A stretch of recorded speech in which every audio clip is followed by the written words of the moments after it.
Welfare party സ്വന്തം നിലയ്ക്കാണ് പിന്തുണ പ്രഖ്യാപിച്ചത് എന്ന് പറയുന്നു മുസ്ലിം ലീഗ് ദേശീയ ജനറൽ സെക്രട്ടറി പി.കെ. കുഞ്ഞാലിക്കുട്ടി. ആര് പിന്തുണ പ്രഖ്യാപിച്ചാലും അത് അവരുടെ കാര്യമാണ്, അതിന് മറുപടി പറയേണ്ട ആവശ്യമില്ല. വെൽഫെയർ പാർട്ടി കുറേ കാലം CPM-നെ പിന്തുണച്ചവരാണെന്നും പി.കെ. കുഞ്ഞാലിക്കുട്ടി പറഞ്ഞു. വെൽഫെയർ ഇങ്ങോട്ട്, PDP അങ്ങോട്ട്, മനസ്സിലായില്ലേ?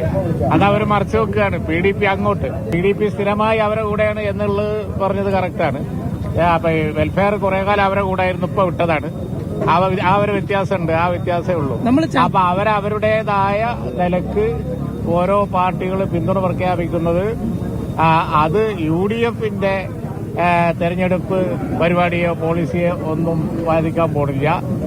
ആര് പിന്തുണ പ്രഖ്യാപിച്ചാലും അത് അവരുടേതായ കാരണത്താലാണ്. അതിന് ഞങ്ങൾക്ക് മറുപടി പറയേണ്ട ബാധ്യത. ശക്തികളുടെ വോട്ട് വേണ്ടെന്ന് വെക്കാൻ UDF തയ്യാറുണ്ടോ എന്നാണ് LDF ചോദിക്കുന്നത്. ഇടതുപക്ഷം തയ്യാറുണ്ടോ എന്നുള്ള തിരിച്ചു ചോദ്യമാണ്. കാരണം അങ്ങോട്ട് ഞാൻ പറയണ്ടല്ലോ, ഓരോ പാർട്ടികളുടെ PDP-ന്റെ ചരിത്രം അതൊക്കെ പറയേണ്ട ഒരു സമയം.